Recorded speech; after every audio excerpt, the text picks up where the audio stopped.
Why is anybody really listening to us? I mean, really? Don't you have anything better to do? It's the G.N.A. podcast. Games, nerds, and self-abuse. I know it doesn't really rhyme or go with the letters or anything, but, yeah. It's getting pretty close to Christmas. And, yeah, I'm a good Catholic. I like to beat the crap out of myself. Anyway, welcome to G.N.A. podcast. Games, nerds, and alcohol, where we get drunk and we talk about stuff. Mostly about random stuff because we have trouble focusing on any particular topic. Well, joining me tonight, we've got, you just heard him, we got Dee from Microbrew Gamers. How you feeling, man? feeling all right, man. Feeling all right. I'm trying a new IPA tonight, so. Well, don't new to me, back. at least. Tell me about it. Well, you'll know the company. I picked it up. It's from Long Trail Ale. Okay. So, and it's their Limbo IPA. Now, the bottle art on the box and the bottle is really neat. It's got a skeleton kind of like sitting head down underneath a big red and black tree that's actually done pretty well as far as artistically. Nice. As I whack my mic with the bottle. I wonder if that was important. Like, if that was something that you needed to do for effect, or if that was like if it was written on the bottle or something. You know, it's going to stay there for effect. We'll go with that. I like it. And it's actually got 7.6 IBU, or not IBU, 7.6 alcohol, and 80 IBU. Are you sure it doesn't have 80 alcohol and this? This one does it. So it's 7.6% alcohol by volume, and it's only 80 IBUs, but I've had stuff that has larger than 80 IBUs, but this tastes more bitter. Yeah, you know, ironically, when everybody talks about the IBU scale and it going up and it's getting more bitter, I don't find that. For some reason, the lower on the scale, I find it to be more bitter. Well, I know there's a certain point on the scale where it's pointless, because if it's any more bitter, your body can no longer detect it, but I forgot what level that is. But this anyways, when you first open it, you get like a hit of like bitter hops and some citrus notes. And then you taste it, it's actually kind of like almost a sharp taste, really, you know? I like it. What about on the swallow? It just kind of has just kind of like a bitter sensation in the back afterwards. Okay. It's not bad, but it's more bitter than what I'm used to. Well, not bad's not good. Well, I've never been a big IPA fan either. Touché. So for those that like IPAs, I've always been one that liked sweeter beers and not the bitter beers. So the fact that this is perfectly drinkable for me, and I'm not a big IPA fan. So it's not bad. I think that's a glowing endorsement. Yeah. And then everybody that knows me knows that Hefeweizen and wit beers, the sweeter beers are what I like, and some of the darker beers, but... Well, But with 7.6, sorry. Oh, go ahead. No, go. I was going to say, with 7.6 and the bitterness, this is definitely a... I'm going to feel this. You know, it wouldn't be one that I would choose to just chill out and just relax for the taste. Okay. I think what would tone it out would be a nice steak would tone it down. I think it'd be a good beer to drink with a steak. Dude, I've always loved IPAs with a good steak, a good piece of meat. And I'm going to get all really weird right now, but IPAs with meat in my mouth, it goes hand in hand. That's what it tastes like to me. It tastes like I'm going to sit down with a beer and a steak type beer. That's what it's. This is not like I would just drink this alone and chill, like as in by itself. This would be something I'd pair with a steak for me personally. Yeah, you know, I found a lot of IPAs are that way. They pair better with food. Now, I enjoy drinking IPAs just in general, so I like drinking IPAs just on their own. But I found that if you drink an IPA with a meal, it enhances it so much more. But I think that was kind of some of the intent of them, because there really is good beer and food combinations out there. There really is ways you can pair it, and they both complement each other. So, like, alone wouldn't be a big deal, but together they're awesome. And that's why I liked the restaurant and microbreweries throughout Germany when I stayed there, is because you would sit down and you could go by what the waiter says, well, this is our signature, like, say, meal and beer that are paired together, and they were paired just right to complement each other. And I liked going through and doing that. I wish I could remember all the different foods and the beers I drank, but I was usually already tanked by then. It was the army days, and I was usually probably ordering with a steak with a fork sticking out of my nose by then. I mean... It's the way to be. Pretty much. Well, I myself I am partaking in another Hardywood beer. If you remember from last week, I was drinking a Hardywood gingerbread stout. I don't remember, Cecil. No, because you weren't here, douchebag. But for those of you who listened to the episode, who may not have been here either, but also listened to the episode, poke, poke. Then how did I know our topic for tonight? Because we posted it. Damn it. Next. And then... And then? You're too smart for me. I'm a great magician. I disappear now. Anywho, so this is the Bourbon Barrel Gingerbread Stout, and I gotta say, I'm currently on the fence about it. So just by look, it's a nice, deep, brown, almost charcoal black, but it's definitely got some hints of brown in there. If you hold it up to the light, you can really get a good glimpse of the browns that are going through it. The smell has a very distinct smell of bourbon, of that charred oak bourbon barrel. The taste, however, that's the thing that's thrown me off hardcore. So it's got that full bodiness of a stout. That first attack, though, is all that charred oak flavor, where it's really, really strong. It's got a lot of that. It's got a lot of that oaky flavor to it, almost peatiness. Then right through the middle, right after the attack, right through that center, it's full on gingerbread. It's weird. It's sweet. It's really a weird flavor. But then on the swallow and the exhale, it's all bourbon barrel again. It's like a bourbon barrel sandwich. It almost sounds too complex to be fully enjoyed, you know? It almost sounds like they're trying to overreach with the complexity of flavors. Maybe. Maybe that's just it. Because this is a very flavorful beer, and I am so on the fence on whether I like it or I don't like it. It's bitter. There is a bitterness to it, and that's not a turnoff or anything, but there is a bitterness to it as well, which I'm not used to in a stout. A stout I'm used to it being very, very smooth and very clean. But this has got a distinct bitterness to it. I do like the oak barrel whiskey flavors, and I do like gingerbread, so I'm wondering how I'd feel about that with a taste of that. Oh, man. Too bad we weren't in closer proximity. Yeah, because this is definitely... So would you say there was an oak barrel of whiskey, and Gingerbread Man took a little skinny dip, and Ginger Dad came outside, and we were like, what the fuck? And he got out running.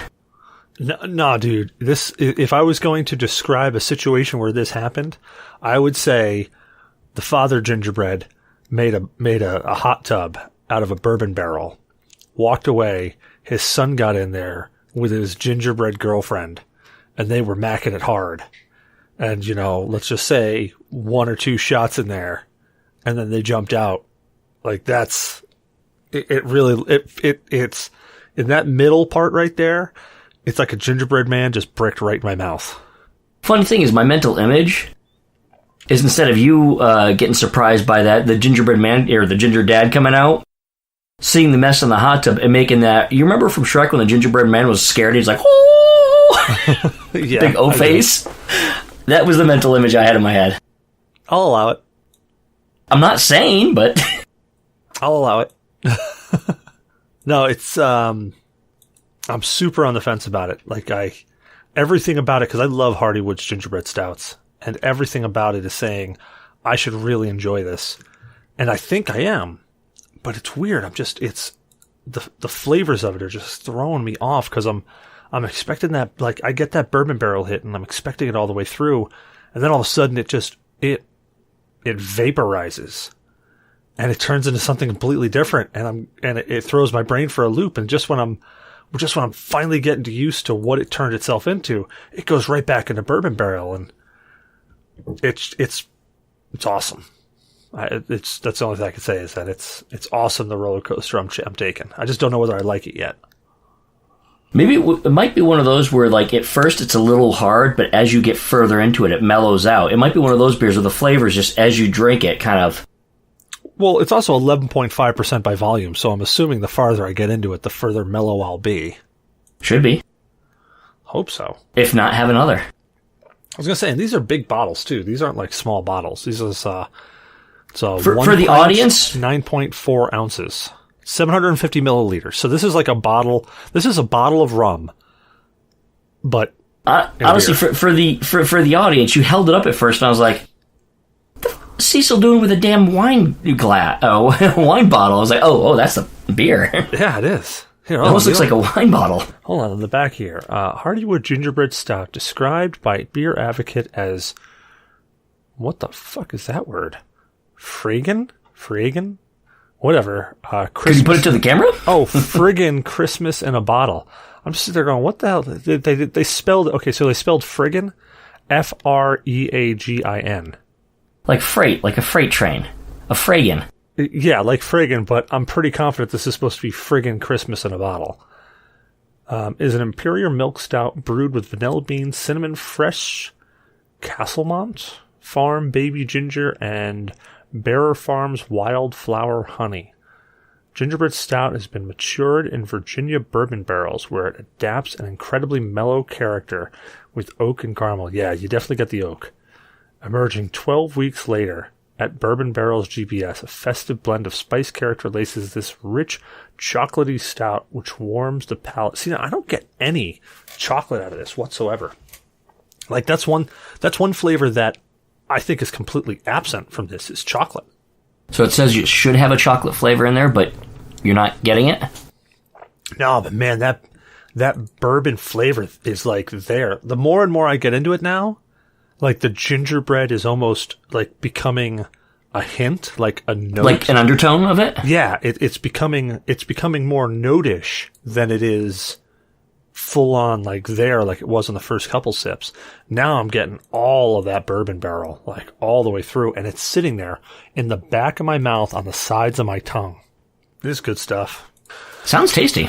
It is. It's, I dig it. You know, if somebody was walk down right now and say, "Can you dig it?" I'd be like, I can dig it. Yeah, so sometimes on some beers, you really need to get past the first few sips. Yeah. I can definitely agree with that, and that's what this is. It's almost like your mouth has to calibrate. Like a printer. Get out a few pages, you're good now. All of a sudden, I start spitting up friggin' printer ink. Bzzz. Well, anywho, let's get on to some topic here. First topic we got to go on to State of Games. State of Games, if you don't know what State of Games is where we talk about what we've played for the past week, or we just simply pontificate on whatever the hell we feel the State of Games are right now. So, D, what's your State of Games there, guy? Well, I've been giving the Switch some love. So I've been playing The Labyrinth of Refrain, Coven of Dusk, trying to finish up that. It's an RPG. You're basically the main character is a witch, Baba Yaga, who's youthful. Unlike the old, like, decrepit version, this is like a gorgeous young version. It's Japanese anime girl type. Like Brown Chicken Brown Cow version? And, yes. And she does walk with a cane, and she's missing a leg, so she has one prosthetic leg, which is the only thing that's odd about her, other than the fact it's Baba Yaga. So does everybody call her Peg? Nope. Madame Dronya is what her apprentice Luca calls her, so she can stay under the radar as a witch. Come on, Peg. So she goes there. Peg was a great pun there. Oh, it was, but it's not what they called her. Couldn't let me have it. I'm being Sheldon over here. A little too literal. Anyway, so she finds this mysterious, this powerful grimoire type book that actually has a soul in it, like, and a personality. And she's trying to explore this underground labyrinth that was all over, but is poisonous for people to go into.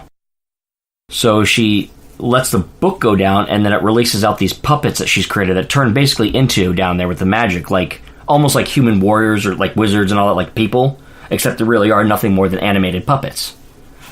And you equip them just like a party with like an RPG. You got your spells, you got your armor, sword, your different weapons, anything from scythes to, shields, to, and the whole shebang. And you're basically just trying to uncover what you can. And as a deal, the mayor's letting you be in there. He knows you're a real witch. but you're going to be sending like some cash and treasure his way, so he wanted you to come and kind of loot that, and you're trying to discover more about that grimoire you've got. And she's got some sort of plans, but it doesn't reveal to you right away what her ultimate goals are. So, and I haven't got to the end of the game, so I don't know yet. But she meets a cast of interesting characters, to say the least. One's like a one-eyed nun that is just kind of, for lack of a better word, a really horny hoe that's also, like, lesbian. You got a number? Buy the game. So it's kind of a weird game, but, I mean, it's fun for an RPG, exploratory, exploring a labyrinth, and it's like, the labyrinth you go through is kind of like, on some of the RPGs where it's like, a higher def version of when, remember the old D&D games where you'd walk through and it would kind of map as you go along, except it actually does have a map for you, but you go left, right, you kind of see it almost first person. So it's like that. And of course, the battles aren't really random. You can actually see there's like a big orb that goes around, and when you run into it, it'll either rush towards you if it sees you, or run away if you're too overpowered. And if you walk up to it and it's looking the other way, you can get the jump on it, and then the battle commences, and then you'll see the real monsters in the view. So you get the monsters, and you can have select your fight, spell, whatever you want to do. It's actually pretty cool. Before I give final judgment, I got to finish it. And I've also been playing, of course, with the kids. We're still playing the Super Mario Odyssey on the Switch. They've been playing that for a while. And well, we beat it already, but if you get all 999 moon pieces scattered throughout there, you can fight like a secret boss that isn't Bowser and get like a special ending and everything else. So, because the kids love it so much, they want to continue playing this thing like indefinitely, and I kind of want to get to the secret boss. So far, we've got 736 of those. Damn. So we're plugging away. We're plugging away, and the kids are having fun playing that. And of course, I've been playing my Vita. I've been playing some of the old Final Fantasies again, just because, whether it be going to the doctor's office, just in between. I've had my Vita on me. So that's pretty much it. I haven't done anything too exciting this time around, but I have just been trying to finish up a couple games. And of course, I got some on the back burner. Like I just picked up the Diablo 3. I'm hoping you'll join me on that one. Yeah, on the Switch soon. Switch first. I know. I keep trying to put that bug in your head. Dude, if I'll briefly go into my woes, but yeah, I've got a lot of things on the plate before I can get to buying anything else cool for me. One is rebuilding an Impala, and the second one is paying for a really old guitar to get refurbished. But that is exciting because that is pretty cool. Oh, dude, like when I never thought I would be, I like playing guitar and I enjoy it and it's a stress reliever, but I never thought I would be that guitar guy who has a shit ton of guitars sitting around the house. Or a collector's guitar. Yeah, or a collector. I mean, honestly, I never really put myself in those shoes of having more than an electric and an acoustic. Like that I figured would be the extent of my guitar collection. However, as of this moment, I have 5 guitars in this room, and I've got 2 more coming. One is actually up in New York right now. I gotta go pick up. It's a fairly expensive guitar. I think it's been priced out at about $5 or so grand, for how much it's worth. And then I've got another guitar that it's actually being refurbished. It was a Gibson Les Paul. And I'm waiting for it to, once it gets refurbished, it'll be here, and that will be my 7th guitar that I will then have. Again, never really thought I'd be the guitar guy, where I'm the guy who has a whole crap ton of guitars hanging around. But I do, and I guess I'm that guy. So, yeah. Anyway, though, my state of games is I've actually been playing a little bit of the Darkest Dungeon again. I really dig the game. It's simplistic and it's complex all at the same time. It's got a really, really nice art style. Very cel shaded, very comic bookish. I think it would be how I would probably describe the artwork. Simple, it looks like the old Flash game. I think it was like Adventure Quest or something like that. But very simple game, very, very easy put together game. It's not like it's crazy out there, But you've got a couple of different things that you work with. So it's a traditional RPG.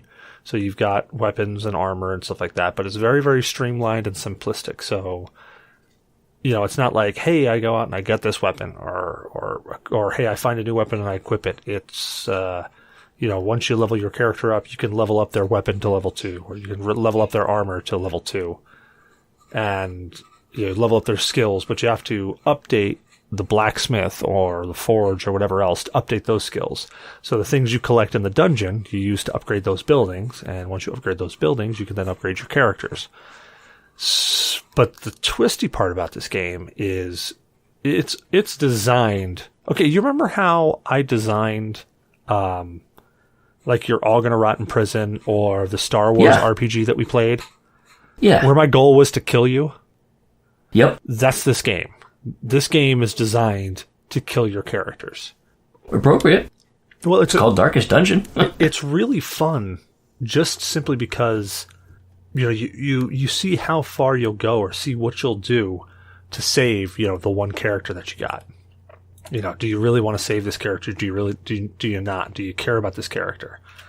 It's interesting to see how far you'll go, to save a character you've been working on for, the past 4 or 5 dungeons or whatever it may be. But I think what's also cool is that the counterbalance, like you were telling me about what counterbalances the simplicity of the leveling up system and the items and armor, on the other hand, is part of what, your survival depends on. Yeah, the stress part of it. So that's one of the extra things that you've got to deal with, is you've got this element of stress. And, everybody's heard the term stress kills. In this game, stress kills. It literally will kill you. So if you are not being careful, your character will get high on stress and low on health. When that happens, your character will actually get to the point where the stress gives them a heart attack and they die. Or I think, and correct me if I'm wrong, because this is like going back reading about it, I heard that it can also make the character like not effective, like might panic and not attack or whatever. Oh yeah, the stress does all sorts of things to them. Like just them dying from it, that's just one thing that can happen. There is a metric shit ton of other things that can happen. Like, actually, I'm actually playing it right now. Hold on a second. I will kill your character for the sake of science. Fire up one of my characters here. So this is one of my characters. He's a apprentice crusader. His name is Demont. Currently, his quirks is what they call him. He's got stress fighter, so negative 100% food consumption is stress if stress is above 50%, which is a good thing. Luminous, +2 speed, +5 dodge, which is great. And evasive, he's got +5 dodge. But then we go over to his negative traits. He's got Diurnal, Diurnal. I guess I don't know how to enunciate that, but it's -2 speed if the torch is below 26%. Witness, he will not take part in prayer activity in town after certain traumatic events. And Warren's Phobe, +20% stress in the Warrens. So there's this other thing that's here, and that's why they call it the Darkest Dungeon. You have this torch level that's up top, and as you progress through the dungeon, that torch starts to extinguish more and more. Well, the more that torch extinguishes, the more issues come up from it. Like, for instance, my torch level is at 62. So it's plus stress, it's plus monster crits, but since it's still so bright, I have plus dodge, plus scouting, and +3 monster surprise. So it's there's a lot to it, but it's pretty simplistic. Like, so it's simple to start and get into, but complex to allow your character to survive for any length of time. Exactly. Like the first couple dungeons you go through, you're going, meh, this is easy. Then you start going into some of the latter dungeons, and you're like, I'm getting wrecked. I'm getting riggedy wrecked. But this is definitely one of the better games I've played. Now, the real topic for tonight is the worst games that we've ever played. And I know, we've got a few of those. And when we say worst games, like worst games we've actually played, not just the worst games that have ever been, like, in existence. So we've got to cut that with a caveat. We actually have played the game. And good news is I finally found the one that I was talking about earlier before the podcast. Fan-friggin-tastic, so you're not going to go crazy going clickety-clickety-clickety trying to find it. That's awesome. Exactly. And the brain freeze that I had was that I was sitting there, I thought this was on my PS4. It was on the PS3 and Vita. Nice. So that's where my brain was just being... Spit it out, man. Let's talk about it. What is it? You know I'm a big fan of indie games, pixel art, and RPGs. It's the trifecta. I love this stuff. And my worst game, ironically, falls into that trifecta. But it's a shitty-ass game. Nice. It's called Dragon Fantasy. There's books 1 and 2. Mm-hmm. Well, I first got it when I was new. I was like, sounds kind of neat, book 1. I never even made it through book 1 to get to the second episode. Awesome.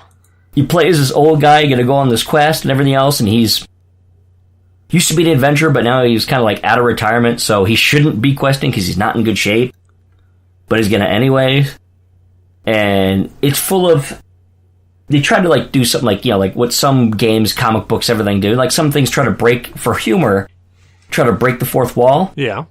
Well, this game was supposed to be a homage to all that stuff, like the old 80s RPGs and 8-bit art and all. It was supposed to be this homage. Yeah. So they're constantly making these wisecracks and jokes, and they're trying to, constantly break the fourth wall. But it's cheesy, it's not done well, and they overdo it. It's like the one kid that thinks he's a comedian in class and tries too hard, and really just everybody wishes he would shut the fuck up. That game is that kid. So not Deadpool class fourth wall breaks. No, we're not talking about like that was funny, that was clever, I like this. We're talking it's like there's fourth wall breaks like funny Deadpool, and then there's the equivalent of annoying that's like speaking and talking during the movie and you saw it on premiere night and you're ruining the ending for everybody. It's that level of annoying. Oh god. So and the 8-bit art is literally like 8-bit art. It's not even done that great. It's like somebody half-assed and tried to go overboard with the whole break the fourth wall, the 80s humor in RPG Maker. Ooh. Possibly one of the PlayStation 1, PS2 versions. Not even the good RPG Maker where you can go pro on the computer, So like the SNES RPG Maker. I would give it at least PS1. Okay. All right. I mean, I can see where they wanted to go. I can see that they tried. They just... Not good. They just failed miserably. Good. Yeah.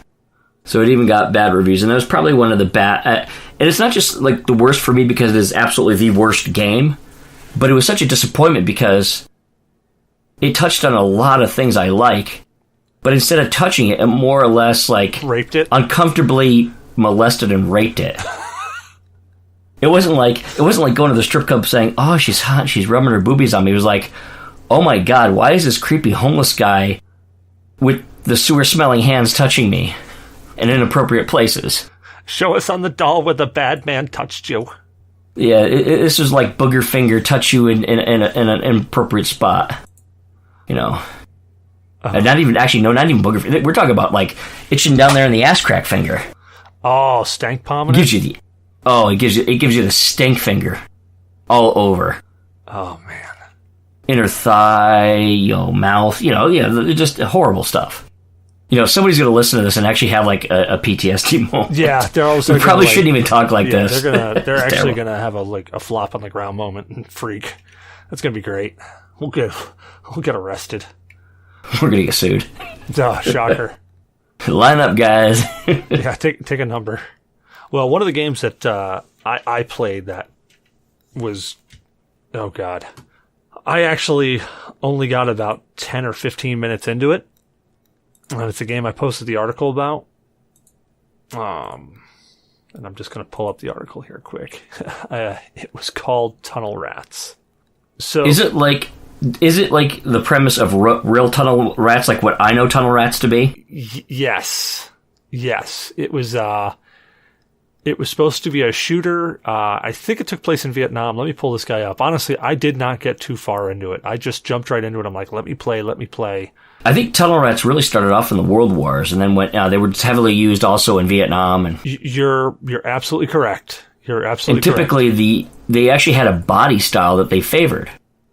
It was a skinny, short guys because they could fit down in those tunnels and move around and real quick. Well, bigger guys couldn't get around, so they used to use them. Yeah, so I'm just going to read to you the little synapse here, so you can get a kind of mind or frame of mind on it. So, Tunnel Rats. Bad taste in my mouth. Tunnel Rats is a dark and intense single-player shooter for PC that depicts the horrific realities of the Vietnam War as seen through the eyes of a young U.S. soldier. As a member of a tunnel rat, in quotes, squad, the player is trained to clearing out huge tunnel systems underneath the jungle of Vietnam. Now, dude, when I read that, I was like, dude, that sounds amazing. I looked at the stills of it, and that should have been the thing that set it off right there. There were only stills. There was no video like trailer. So I was like, well, damn, this looks pretty badass. I want to play this. You know, even like Underground, the dirt looked okay. The dirt didn't look fantastic, but it looked decent.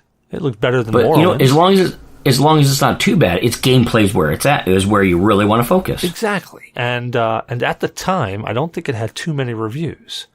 So I went, all right, well, whatever. Let me give this guy a shot. Well, I guess the first thing I need to explain to you is that you remember when Steam finally gave you the option to abolish a game from your library? Like, literally abolish it so it never even said you bought it? I have actually yet to abolish one, but I do know of the feature. Well, I read that the feature was enabled and they brought it. And as soon as I read that, I immediately got rid of this game because that's how bad it was.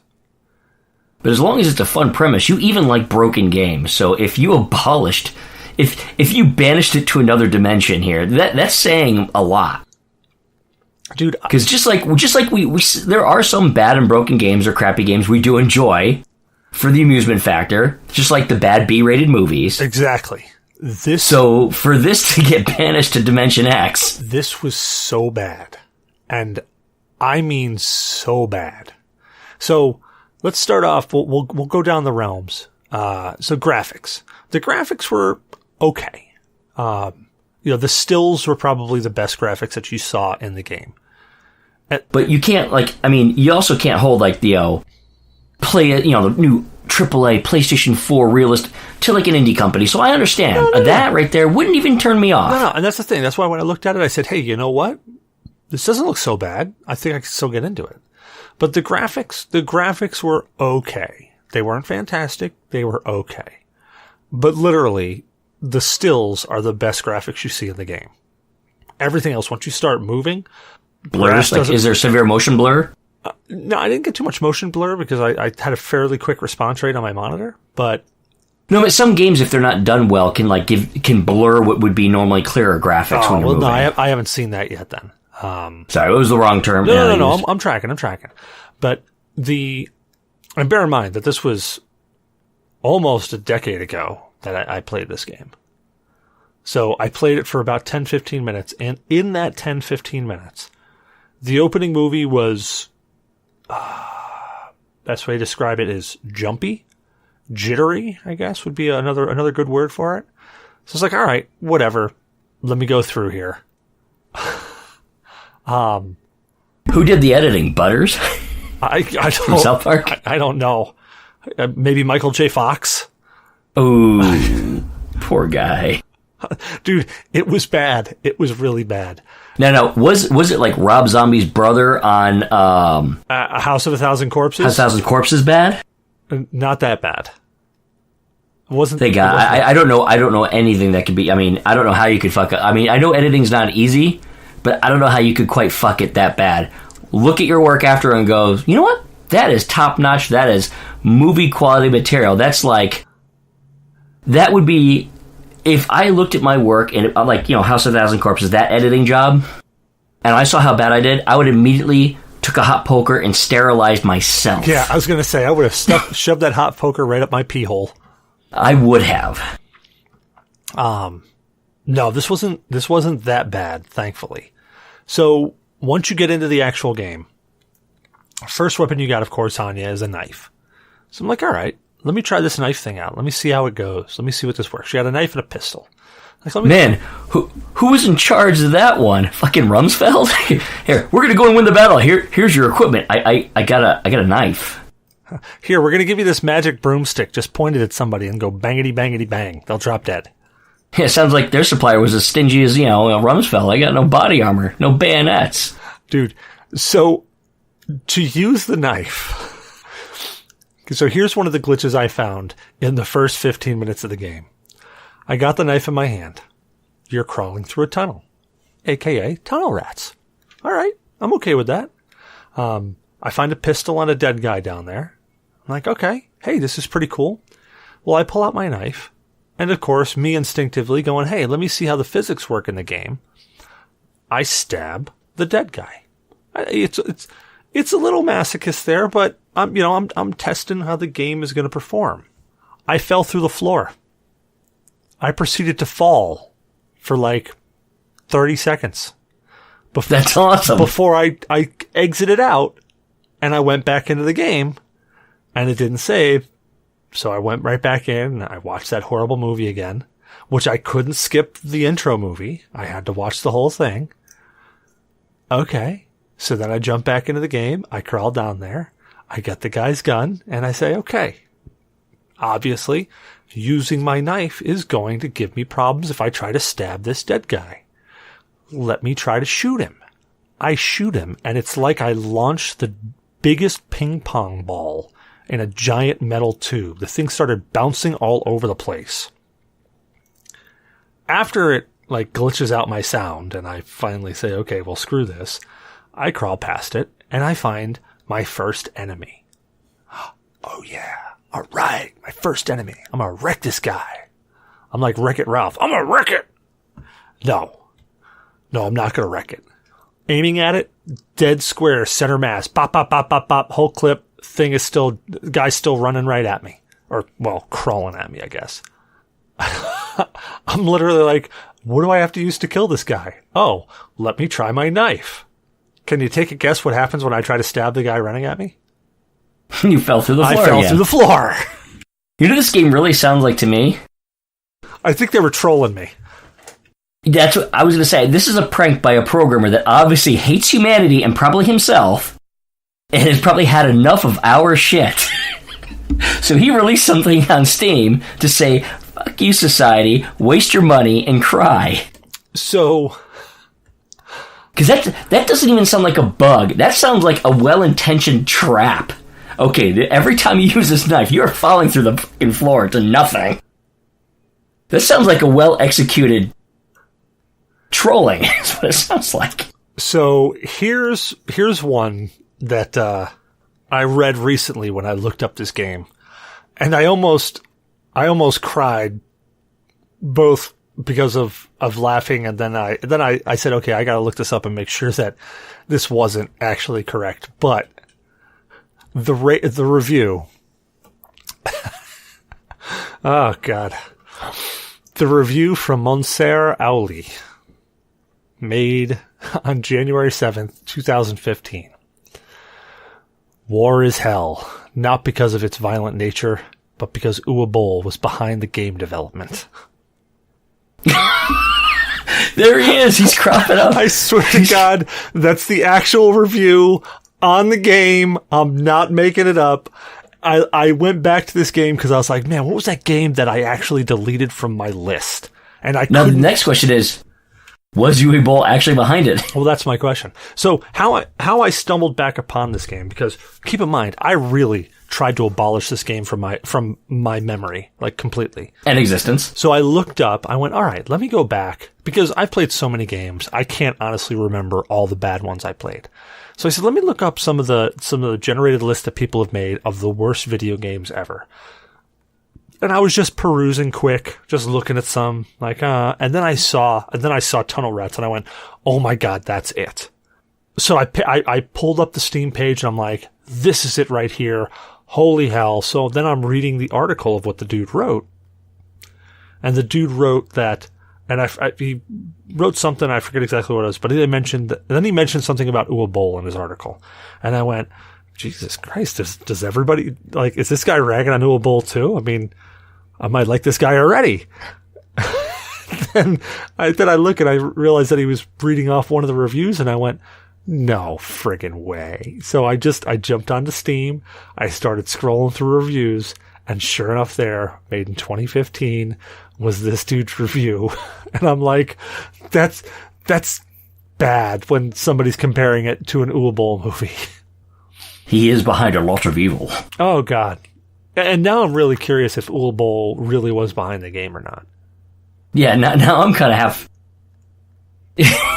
I'm almost half expecting to see that he had something to do with it. Oh, God, if Uwe Boll was making video games... I don't know whether I would buy him just to troll him, but then I know that I'd just be giving him money, and I would probably hate myself in the end. You'd feed the evil. You'd make it stronger. Well, then Steam goes out of business. I gotta say that this gingerbread stout, the farther you get into it, really does smooth right out. That's good. And it's smoother than those tunnel rat graphics and gameplay, huh? Oh, God.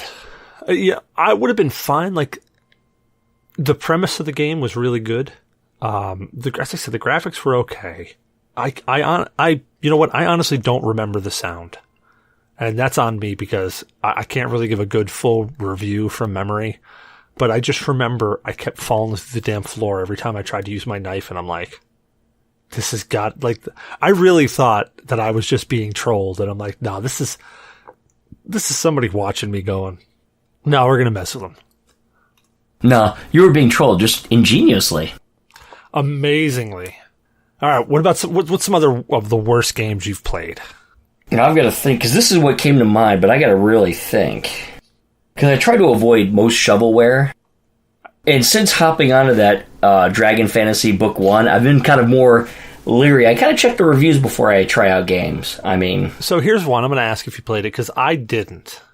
Duke Nukem Forever. You ever play it? No, I heard too much shit about it. I didn't play it either. But there's a classic game that I did play that everybody reveres as being horrible. One that was dumped into a landfill. I actually had that game, and I played it. And you know what's weird, though? I didn't find it that horrible. Granted, I was really young when I played it, but I just found it, it was repetitive, and you did the same thing over and over again, and all you did was go down into a hole and give a flower an erection. But then again, in any Atari game, do you ever really know what the fuck anything is on the screen, or do you know what the fuck you're doing on any of the old Atari games? Well, I mean, no. No, I don't. No, we don't. No. In Pitfall, I kind of knew I was a little guy. No, Pitfall, yeah, you could, yeah, it was done well. And, what was that, like, F1 Racing or something like that? That was on the Game Boy. No, there was a Pro-Am Racing. Was it Pro-Am Racing? Pro-Am Racer. And there was also, they had a habit of just calling stuff, there was other games. Like, a lot of Atari games had just, like, the generic name. It could be, like, Racing or Racer. Combat. Airplane. No, they actually used a lot of words like that. There was, like, an F1 Racing. I don't remember. This is gonna kill me. Like, actually sacrifice me to a dark god if I can't find it. You know what, actually a Super Nintendo RPG that bugged the crap out of me. Hit me. Draken. Oh, God! That game was horrible, but amazingly horrible. Well, the problem is I had a glitch every time I played. There was a certain point, there were certain things you had to do, otherwise you could not progress in the game at all. Like, you'd go around and then you'd go to this one castle, and, there's a bunch of intrigue. Some of the dragons are against other dragons. You go in there, and the main dragon, female dragon thing, queen or whatever, decides that they'll use your help and everything else, and tells you to do something, gives you a couple things, whatever, and you can't progress without it. And I get to it, and she just murders my whole party. Like, just starts killing. I'm like, I read that she was supposed to give me something. I'm thinking, I must have screwed something up. Didn't do something right, pissed off a dragon. You know what I mean? You've made a bad choice somewhere. And I could not, I restarted the game, I could not figure out, I kept going. I'm like, and Travis at the time was like, dude, what did you do? I was like, I've never been able to get past this point. He's like, here, you know what? because he had a Draken game, so he saved a couple files. He's like, here, play mine. I got way past it, but I have the save file right before going in to talk to the female. I made all the right choices, before talking to the dragon. There's no way you can F this up. I'll sit here with you. So I go, okay, cool. I'll finally be able to figure out what I did. So I grab the controller, we sit down, I walk in, and the dragon goes nuts and murders me. And Travis just looks over and goes, what the fuck? He's like, that was my save file. How the fuck? He's like, I don't understand this. And this is why to this day, I've never gotten past that point. I would do everything I can, follow like game facts, and I'd walk in, step in the door, and the dragon just looks at me and goes, oh, hell no, and murders my whole party. I've never gotten past that glitch. And I have bought that game like 3 times. I tried different cartridges. So it's funny that you say that. In Draken, I never got all that far in that game because every time when you walked up towards the castle, you met that eyeball-looking thing. Every time I got to that eyeball-looking thing, I'd be like, all right. And I'm thinking to myself, well, let me attack it. So I'd attack it, and then it would just wreck my whole party with like this. It would rain down lightning from the sky. And then I'd go, okay. So then when I'd go, all right, I'm not going to attack this thing. All of a sudden, this big, like, Easter Island head thing came out of the ground and started attacking me and wrecking my face. I'm like, what am I supposed to do? My second biggest problem would be, I'm adventuring saying, okay, I'm going to do this better. I'm going to level up. I'm going to get some cool armor. I'd get some cool armor, some cool weapons. Dragon would come out to fight, and then all of a sudden, all my people were naked because all my armor would break. I had that luck where it's like, sometimes your armor would break in a fight and you'd lose it. Every time, they'd be like, oh, something comes from the sky, stars align, and here comes the dragon. And then my party's naked for the 50th time. Sounds about right. So I always had a naked party, and the one key dragon that allows you to progress your game, for no reason, wants to murder my party. And there was no choices previous in the game where you could turn her to your enemy or piss her off. So to this day, none of us can figure out why I always get murdered by this supposedly harmless dragon. Jesus. Yeah, Draken was really one of those classic, really, really bad games. But I think that's one of those classic bad games that everybody knows was bad. But the way is, like, you kind of want to, like, play it because you're like, this could be cool. I know I'm just stuck in the beginning or I'm not really doing much, but, if I could just get past the shitty part, maybe it's something cool. But you never get past that's the bad part. No, the thing that always... And they did make a sequel to it. I heard about Draken too, and I'm really glad that I never touched it. It's actually better than the first one. It's actually supposedly a decent game, but it's extremely rare and expensive, so I've never had a chance to look at it, play it, touch it, anything. And at the price tag, I'm not gonna. I honestly, I don't know if the one game that was expensive that I never got my hands on except for a friend of mine. Actually, I think I'm looking at the friend of mine who had it. Let me grab it and borrow a rip of it just so I could play the game, was Suikoden 2. I could never find a copy of Suikoden 2, and I had Suikoden 1, and I forget why. So I was in Babbage's in the Saratoga Mall, and I was like, oh, let me go see what's through here. Yeah, you dick cheese, you got it right there. You know what's sad, Cecil? What? What's really sad? Right now, I know where there is a nice condition copy right now, and not for eBay price. I'm listening. I mean, it's still expensive, but it's still like $140 or something. Exactly. But I mean, I don't know, maybe not that much. I think it's more like 120. But at a game store near me. Yeah. So, that was one of those games that I got through the first one, and the cool part is that if you go through Suikoden 1, however many stars you have alive at the end of Suikoden 1 depicts how many of those stars are alive in Suikoden 2. Which is awesome. Which, I've always loved those games that carry over stuff from the previous game. One of the first games I ever played of it was Quest for Glory. I actually played Quest for Glory 2, Trial by Fire.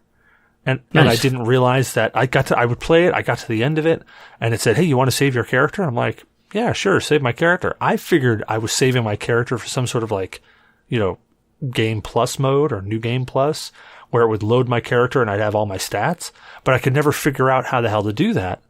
So I was like, all right, well, whatever. Then the third game came out, So at the end of the second game, it was actually really interesting. At the end of the second game, it had a title as for being what the next game was supposed to be. But instead of having that as the title, they actually made that the fourth game instead of the third game. So you didn't even know, like, you didn't even have a chance to play that game until the fourth game.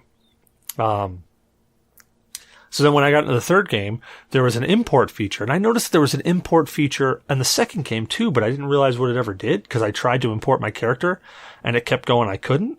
I was like, well, what the hell is that all about? So when I finally got to the third game and it said, hey, import your character. I went, import my character? And I had that floppy disk hanging out that had my character from the second game in it. And I went, well, all right. So I popped it in there and I had forgotten that in that character I had become a paladin. So when I loaded up the next game, all of a sudden I could be a paladin. And I'm like, wait a minute. Those aren't any of the three choices I could take. I could be a fighter, a thief, or a mage. All of a sudden now I can be a paladin? What's this about? So I found out that was my first intrepid love into that. But don't feel too bad. I mean, I got my whole hands on another copy of Suikoden too. Oh, yeah? But now here's where you can feel bad for me. I had a couple copies of it earlier on. One was sealed, and one was one I played. Yeah. And I was in the army at the time, so the one that I was playing got stolen. So I was sad. But I was like, at least I got that one that I kept at my parents' house. The only thing I can assume is one of my brother's little shithead friends stole it, because when I got home, that one was gone too. I had two of those fuckers ganked. Yeah, there would have been some murdering happening there. But the thing is, when I got, normal PlayStation 1 price, it's not like I paid collectors. I had gotten one to keep sealed, one to play. But then it's like, and this was like years later after the game came out, was starting to pick up, worth money. Sealed copy of Suikoden 2. Gone. Yeah, there would have... Yes, if I ever found out who did it, they're going to be, there'll be hell to pay. Because I'll probably use their soul as a bargaining chip, at the very least. Yeah, all of a sudden I got a new game because I just sold their soul. That's after all what I do to get the soul prepared, Oh, yeah, you got to clean out the anus with a broomstick or something. I'm gonna give a call to the Martians. Hey, guys. Guys, I got something for you to do down here. Come on. I got somebody for you to test on. Oh, God. But yeah, so that was terrible. That's the worst thing is losing games to that. No, they don't steal the bad game. They steal the really good game. I went to England when I was, I think it was like 12 or 13. And I took John Caron with me. Remember him? Remember John Caron? Oh, yeah. He's still in my Facebook friends. Yeah, I haven't talked to that man in a long time. But, yeah, so I took John Caron with me. And while we were over there, I had... Oh, man. Now, I'm probably over-exaggerating because at the time... they were worth a lot more to me, but I probably had like $500 to $600 in comics. I had the Fatal Attraction X-Men series, all the holographic and tin metal issued Spider-Men. That was like, when we were kids, that was like the hot item to get your hands on as collectors, because we were all collecting them. I think I even might have had the Death of the Supermen stuff. I want to say that came out just before or just around that time. But, anyway, so I had... Still have the Death of Superman stuff. I still do too, yeah. I've got actually the sealed black, the one that comes with the armband and the newspaper clipping in it. Yeah. I gently opened mine and read it and then slipped it back in. Oh, no, I've since left that thing. Because I had multiple copies. I had the one in the black sleeve. I had the actual issue. You know who's smart? I had the second printing. You know who's smart and has those sealed? My mom. Nice. Well, those are the ones that got me into collecting. Now, I say it's nice, but really, if you take a look at them now, because of all the continuity twists and stuff that they've done, they're barely worth the paper they're printed on. Yeah, of course, because DC couldn't leave it alone, so they fucked it. Oh, yeah. Yeah, and then they turned him into... Did you remember the reason why they killed Superman to begin with? No. The original creator of Superman, of course, DC, owned everything, but the original creator of Superman passed away back then. So as a homage, they said, well, I guess we're going to create something to kill off in his name. Give him a good hero send-off. We're going to kill Superman. But then the whole death of Superman was so big, and then the funeral for the Fen was big, and then they said, what if we tease he'll come back? Then they did all those he didn't really come back, all this, Superman, and that was huge because people were like, I want to see, is Superman coming? And then they brought him back, and everybody was like, oh, but then they kind of died down. They're like, oh, let's keep going with Superman now. We can do all kinds of twists, and it's like, and now you just fucked it. You ruined it all. Then for a while you had that blue and the red colored Superman. The Man of Energy, yeah. The Man of Energy, the Man of Pride Day, whatever it is. It was, yeah. Like that it was awful. That was where they really started to lose me.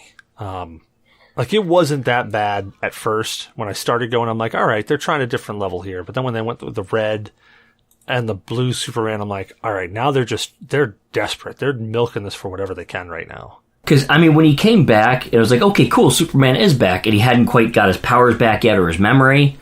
That was still all right. That was still cool. It's like, okay, he's an alien. Maybe he did actually regenerate, It's like, where are they going to go from here?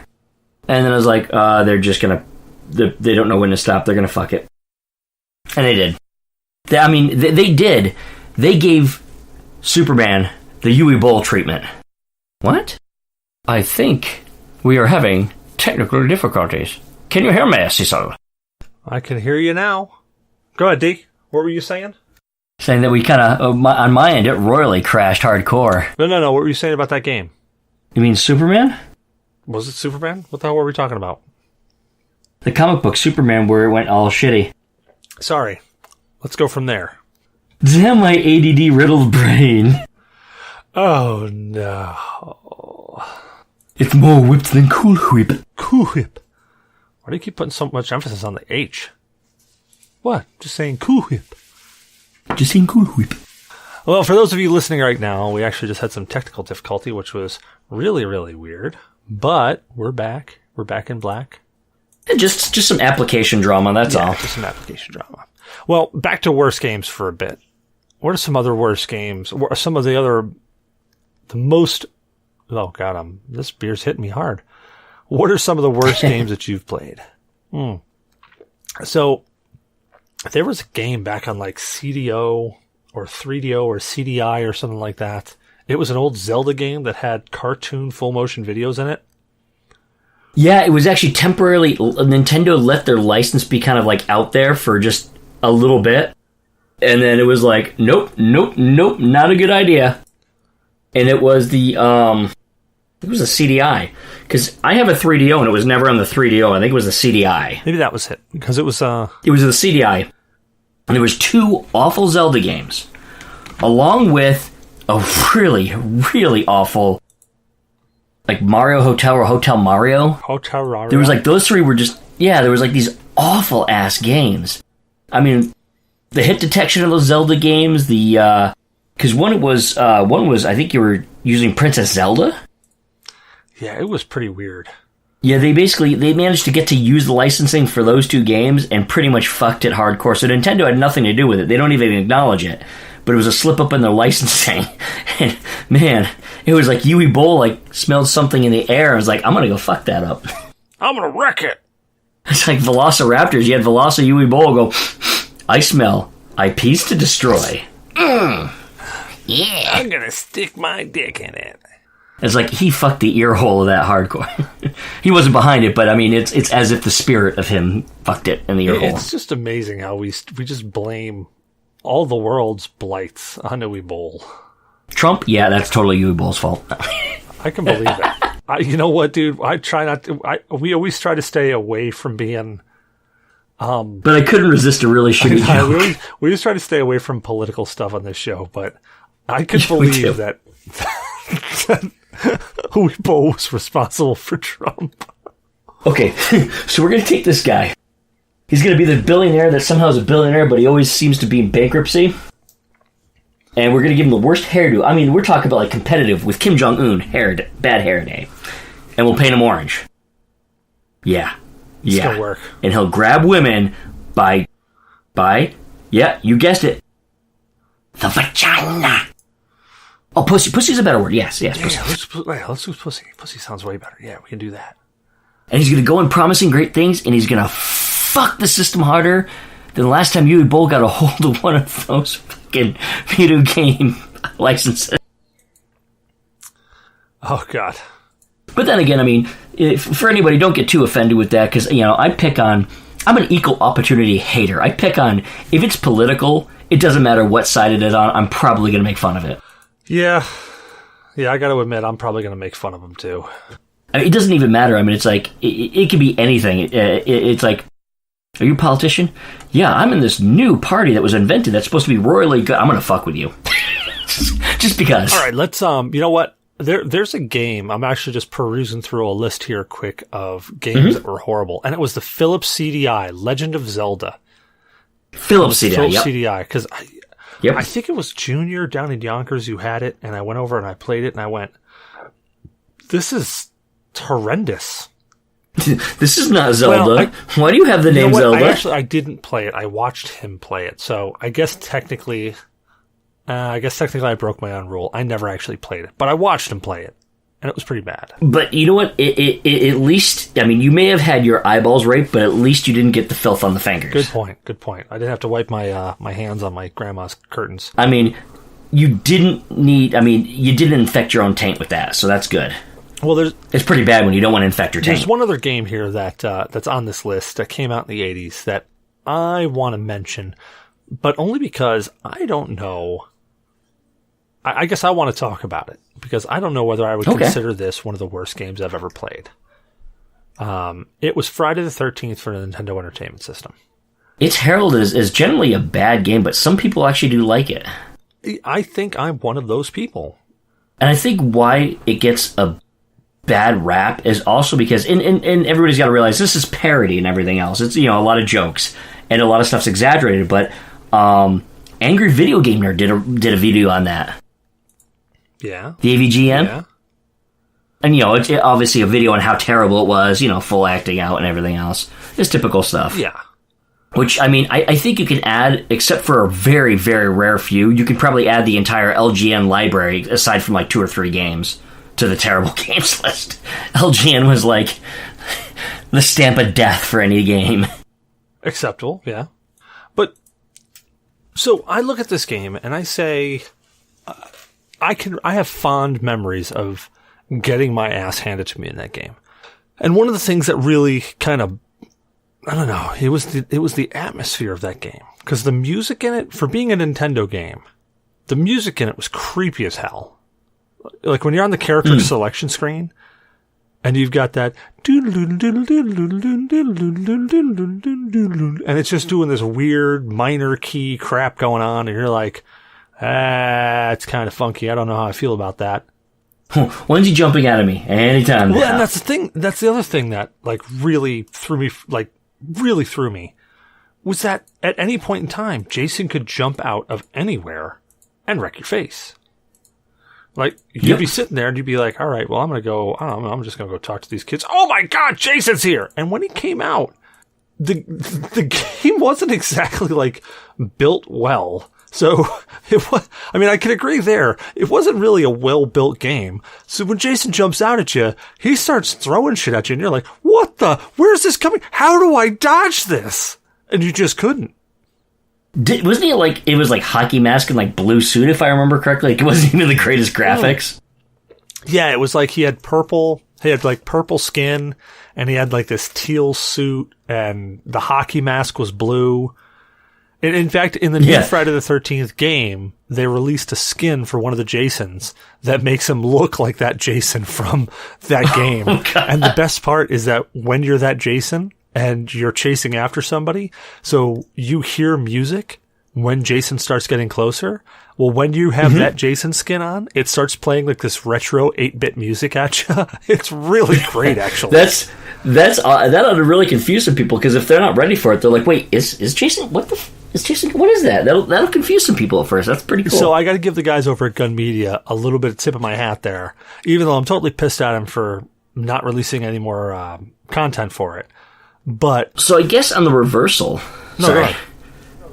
So I guess on the reversal, I guess I'll have to come up with one that is considered generally a bad game, but I like.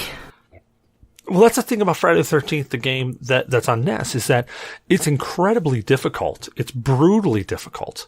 And the entire game is completely against you. And I guess, you know what, now that I think about it, I guess the enemies that were in it were pretty off the wall too. Like, you're walking around and these zombies things, which I'm assuming are supposed to be like Jason's mother, come out of the ground and you gotta attack them with a stone to kill them. And then all of a sudden you'll get like a knife, and then eventually you can find a machete. So I guess, and then when you go into the woods, there's like some bats and some wolves chasing you, which of course have nothing to do with the actual movie.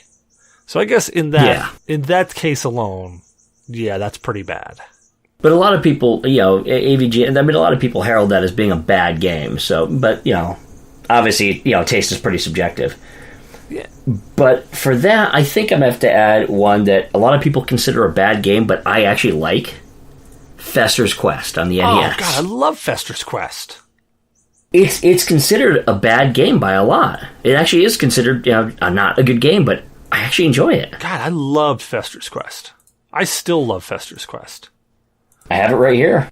And it's one of those insanely difficult games, too. It's not like an easy game to play. It's a difficult game to play. It is. And oftentimes unfair. Oh, yeah. Not oftentimes, all the time unfair. Especially on hit detection. Oh, yeah. Or you caught in a spot where you can't hit the enemy. The enemy's like, I gotta clear. I'm coming for you, dude. You're like, there's nothing I can do. It's like, give me your ear hole. Oh, no. But, I mean, the premise is pretty helpful, too, for that game. Adam's family, cool. They're pretty strange, but, aliens came and abducted the rest of your family. Go save them. Yeah, that was the one thing about Fester's Quest I never got. What the hell did aliens have to do with it? But then you go to, I guess they captured part of your family, because you find Lurch and you find some people that give you items to help you fight the bosses hiding in random houses. It's like, okay, you're out of family, you're strange, you got a cool mansion. Aliens came, and now you're invading other people's houses. What the hell? Yeah, that's one of those things that I never quite grasped onto. Like, okay, so what do aliens have to do with the Addams Family? Like, because there's been a bunch of Addams Family games. Fester's Quest is just like, somebody smoked the wrong dude, man. Hardcore smoked. They weren't ready for that shit. Or Huey Bowl looked at the Addams Family. Although I can't say that, because I actually do like Fester's Quest. I do. I like Fester's Quest. I remember saving up money to get that. And it was enjoyable. I enjoyed that game. Yeah, so, I mean, there's a bunch of, but I think with technical limitations, like back then, it was interesting. You had plenty of good games, plenty of bad games, too. And you couldn't, back then you didn't have the amount of stuff on the internet for resources to look stuff up and reviews. It was like you had to judge shit by the cover art. Yeah. But then the game makers hadn't figured that out. So you got some really good games that had cover art that was like nothing to do with the game. It's like, what is this? That looks boring. And then you had like, oh, this cover art's so cool. And the game would be a turd. But then the one that had the boring cover art was like the best. Harold is one of those hidden gems. And you're like, it was always like a hit or miss. And since you didn't have a lot of money, even if you were on kind of the know with your friends, you knew the good games, your parents, when they picked it up for whether it be like Christmas presents or whatever, they had no fucking clue. It was always Russian roulette right there. Yeah, like I can remember, like Kid Icarus's cover art was pretty plain Jane and pretty simple. It looked like the game. Yeah. But then you look at Rambo's cover art and you're like, oh, this looks amazing. And then you play the game and you're like, this is nothing like the cover art. But that's the thing, is like the first like few of them that came out, like that first like original series, they all were pretty much straightforward cover art. But like a lot of the third parties were like, what? Well, I mean, back in the day though. But some also did have there were also good games with good cover art. Like I really dig. I know the artwork for the Japanese versions is fantastic. Like I love their artwork, but I really still to this day just dig the original box art of the original Final Fantasy. The all black with the red lettering and that globe in there. I just dig it. Oh, yeah, okay. I know what you're talking about. I'm like, yeah, wasn't that pretty a simplistic, like, straightforward cover art? Yeah, but I digged it. I just got, like, on a detour there. No, I'm tracking. I'm tracking. No, there was some cover art that, like, back in the day, all you had was cover art to work on. And there was some cover art that was actually really, really good. Really shitty game, but really, really great cover art. So it was always hit or miss. But luckily, I mean, like, my parents just got lucky. They just would, like, looked around when they found a bunch of games. One of the games they got us just because it's like, oh, this looks like fun. River City Ransom. Oh, God. That's a phenomenal game. River City Ransom? Are you nuts? Yes, but that's beside the point. That's awesome. Oh, my God. I loathe that game, River City Ransom. Jeez, that game probably gave me cancer. You know, just how you could piss off your friend or brother by, like, beating each other up? That led to a lot of me and my brothers real life River City ransoming each other, you know, whipping the you son of a bitch. Yeah, I'm gonna say that. Boink, barf. that was. I'm surprised that didn't turn into like some, River City pistol whipping over there. It pretty much did. It did at times. Yeah, that game, God, River City Ransom, Jesus. Then there was one that was like mostly boring until you got to go into the planet, Destination Earthstar. Destination Earthstar? What the hell was that one? Yeah. It was a spacefaring game where basically, occasionally you'd find enemies that would shoot at you and you'd try to destroy them, and most of the time you missed or they'd destroy you. But you'd wander around in space, just wander around, right? And then you finally see like a planet in the distance and you could try to land on it. And it was really hard. You had to get it just the right angle, and it wasn't always the same angle.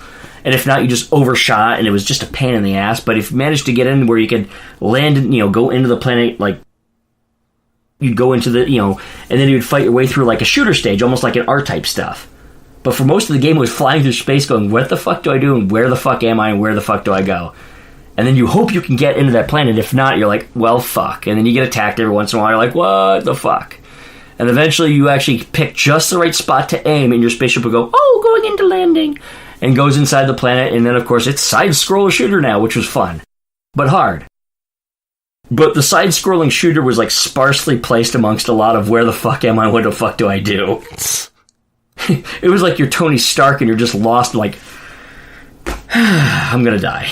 I can't do shit, I'm just gonna sit here, float, and die. Like, you have no idea what's going on. Oh, there was a game on Atari. I'm trying to remember what it was. You, like, flew around and you landed on the planets, and every now and then, like, you had to save people, but they would walk up and it would be kind of random. Like, all of a sudden they'd come up and they'd be like some weird tentacle monster and they'd do damage.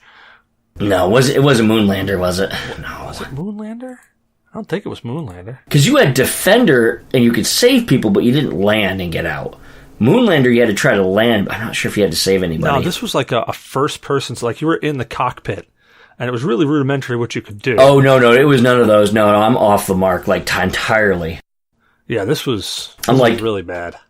I'm like, I'm not tracking. I'm not like a heat-seeking missile right now. I'm like an arrow in the hands. I'm like a bow and arrow in the hands of, Michael J. Fox. I'm not going in the right direction. Oh, God. The second Michael J. Fox joke in the show, we're going to get sued. But the sad part is that's bad taste jokes, but I really do like Michael J. Fox. I think he's an awesome actor. Man, he was, what was that movie? The cover of the movie had where like almost, it was like wall, but something's like behind the wall trying to come out, like, like a sheet over your face, and you're like, trying to get out. The ghosts. Yes, with the ghosts, you could talk to the ghosts. Really great and movie. You know what I'm talking about. What's the name of that movie? I know that movie. What the name of that movie is going to completely escape me. But if you give me long enough to stall, I'm going to look it up. Emperor Google, what is that movie? Hang on. I'm looking. The Frighteners. Well, really, I liked Frighteners, yes. I mean, I loved him in that. I mean, of course, Back to the Future. I mean, he was, in that day and age, he was one of my favorite actors. I really enjoyed Michael J. Fox. He was a really short guy, though. And in real life, apparently, he's really, really down-to-earth and nice guy and very generous. So it's like, it's not the guy you want to see that happen to, you know what I mean? Yeah, but that always the worst things happen to the nicest guys. Yeah, everybody's always talking about karma. It's like, karma's gonna get you. No, it's too busy butt fucking innocent people. Yeah, karma doesn't care about me. No, Karma has a long list of really nice people it's going to butt fuck before getting to me. Because if Karma was real and it was just like this, all sentient, all knowing being that's like, okay, you've been good, I'm going to reward you. You've been bad. What did all these super nice people do? I mean, it's like, where is the evil? Or what did they do? Like, seriously, what did they do? Watch it be. It's like, okay, you're gonna have some like not good health later on in life. You were a murderer or you bank robber. Yeah, you're gonna have some ill health in later in life. Man, this poor little girl got cancer. How can you explain that? She's innocent. No. Karma goes, no, she's not. She deserves every bit of it. What did she do? She didn't return that library book. Karma, what kind of drugs are you fucking on? Doesn't match. What? How is that more serious? Karma, this dude over here is eating people. Like, actually eating people. Yeah, he'll get a rash. But they donated. Yeah, but they forgot to return that one movie on time and rewind the VHS. So they're going to get 6 cancers and rabies. But Karma, what fucking... This dude right here, like, tracks people down and rapes them. Yeah, but he's an organ donor. What? It's like if Karma was a being, it would be the most insane, arbitrary, petty son of a bitch. It would almost be as irresponsible as the...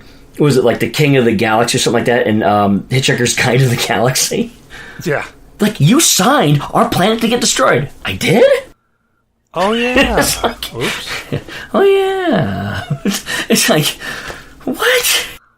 Oh, Jesus. Well, on that note, Dee, where can people find you at, man? People can find me on my website, microbrewgamers with a Z instead of an S.com. Same thing with my YouTube channel, Microbrewgamers. I'm also on Twitch, Twitter, Instagram. I'm on Facebook. Also on Discord. I've got my own. I'm usually more on than anything else on G.N.A's Discord, of course. And I'm also been on Yeah Dude Gamers and, amongst others, I've been on A Josh of All Trades, 3-player co-op. I think that's about pretty much where I've been. Oh, and Mulehole Gaming. I pop in at all those a little bit here and there. Nice. Oh, holy shit. Hold on. Before I do mine, did we have questions? That's what I'm about to find out. Did we have questions? Didn't we say last time we were going to fuck it up in the future, too? Like, but we came close, but we got it. What's the question? I'm looking. I'm making sure we don't have any. I'll give you an answer. Probably not going to be the right answer. I'll give you an answer. No, we're good. There's no questions. We're good. I didn't screw up. Woo! Man. People don't love us anymore. There for a minute. We should be more worried there's no questions. No, I'm good because I almost forgot them, but I guess I'm kind of sad that we had no questions and I remembered this time. Fuckers. Well, anyways, I'm Cecil Xavier, your host. You can find me on Cecil vs. Games on Twitter, Cecil Xavier everywhere else, Facebook, Ustream, Mixer, Twitch. You can find me tooling around the G.N.A. Discord, Mulehorn Gaming's Discord, Shooters and Beers, Yeah Dude Gamers, Josh of All Trades, TPC. I'm all around. I'm floating around all them. I troll my way in whenever I possibly can. He's like herpes all over the place. I spread. You don't even have to kiss. You just have to like sit on a toilet seat. I'm there, attacking you. Oh hell, he's like the soda. It's like, oh, is that mine? I'll take a sip. God, why does my lip hurt? Now you're addicted to heroin. We hope you enjoyed the show. Don't forget to rate, review, and subscribe on iTunes or your favorite podcast app. Reviews help people find the show. So if you enjoy the show, if you enjoy listening to us, spread the word. You can also find us on services like Google Play Music, Podcast Addict, Stitcher, Player FM, Spreaker, MyTuner, Your Listen, and Spotify. We're even there. If we're not someplace, let us know. We'll upload to it. You can find us on Twitter and Facebook. Just search at G.N.A. Podcast, all one word, and we'll pop right up. Giggity. We've partnered with Humble Bundle. Hey, Dee, why don't you tell us about Humble Bundle? You remember? I do remember, sort of.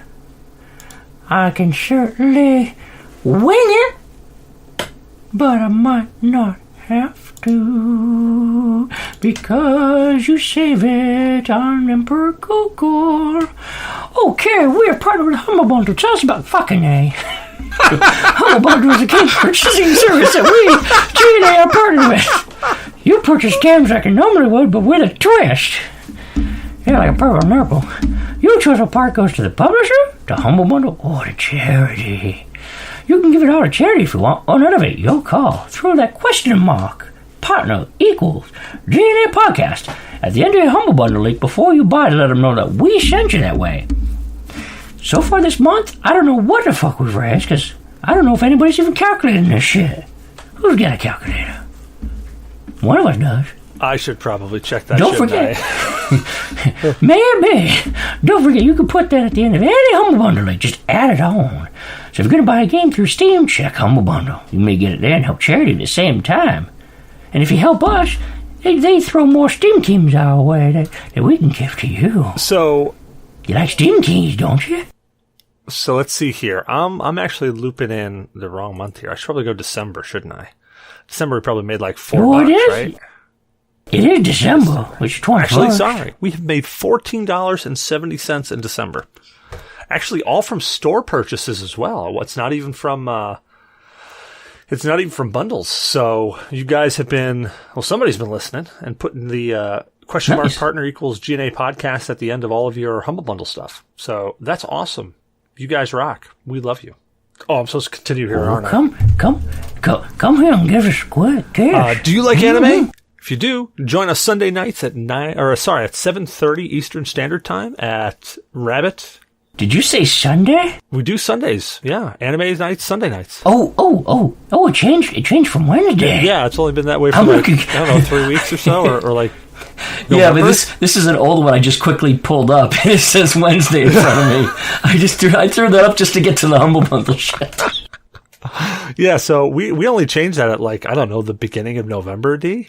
But I've got the memory of a goldfish. You can join us at www.rabbit.it. Sorry, rabb.it/G.N.A podcast for Anime Night, hosted by Zyberblood. He's been he's been kicking ass while Blue Shark's been taking a hiatus. Yeah, where's Blue Shark, motherfucker? Anyways, I bet you he's busy not being a shark. No, nor 45. But maybe blue. Only blue. Like horror movies? We do. We watch them every second Saturday of the month. Horror Movie Nights, hosted by Zyberblood. I almost answered you. Last month we had some B-rate movies, and man, I'm loving these really bad horror movies. Murder Party. Oh my God, Murder Party. That was actually amusing as hell. But that wasn't the actual official horror movie night. That was just a random night that I just like, hey shit, I'm gonna watch some horror movies. Dude, Murder Party. If you haven't seen Murder Party, you have to go see it. That was actually pretty. There were some brilliant parts in that. There were so many brilliant parts in it. You see the advert for it, and you're thinking to yourself, this is going to be a horrible movie where everybody dies. And you're right, it's a horrible movie where everybody dies, but it starts off, and you're thinking, it's going to go downhill quick. It's going to go downhill quick. It does one thing, and you're like, holy crap, this is where it goes downhill. They really started this off early. And then it levels right out into some weird twisted stuff, and you're like, what's going on? Nobody's dying. And you're like, people have got to die. And then all of a sudden, it's like a shotgun blast. Just people start dying left and right. But you know, it's also amusing is like one of the first ones to go in that, just hit the head. Is like, do you smell fresh cut grass? Yeah, that's like most of the people who died in it didn't. Well, but you know what was brilliant about that, right? Why? After a traumatic brain injury, like a really bad injury, a lot of times it throws your senses of like smell off, and you'll smell like odd things like roses or grass or something. Oh, shit. It's like that isn't there. Yeah. So somebody was actually thinking, they just kind of added that in. It's like it just seems kind of odd, like, oh, they really rang their bell, but you actually can have some weird issues with your sense of smell and other sensors after a traumatic brain injury. Well, the more you know. Well, anyways. So somebody was actually thinking. So join us every second Saturday for Horror Movie Night. First Saturday every month is Game Show Night, where we do giveaways. We give away Steam codes. You can join us there at www.mixer.com/G.N.A podcast. Check out our good friends, The Meter at We Need to Talk, and Caleb and Alex at Geek Squatch. We also want to thank Morgan BS for not being here. No, I'm joking. We want to thank Morgan BS Photography for our new logo and artwork. Check him out at Lazy morganbs.com. You can also email us at GNApodcast at GNA and your DNA.1 with questions, comments, death threats. We don't care. Dick pics. We'll send him all the Daymok. He loves dick pics. Send Daymok dick pics. Last but not least, check out our website at www.GNApodcast.com. We have pictures up there. We've got our podcast feed up there. All sorts of other fun stuff. Well, thank you, Dee, for joining me tonight. Have a great night. Well, thank you, Cecil. It was the dynamic duo. Yeah, another... And I think we almost stayed on topic pretty well. I think it was still an exercise in ADD, though. It always is. Have a good night, man. Have a good night, dude.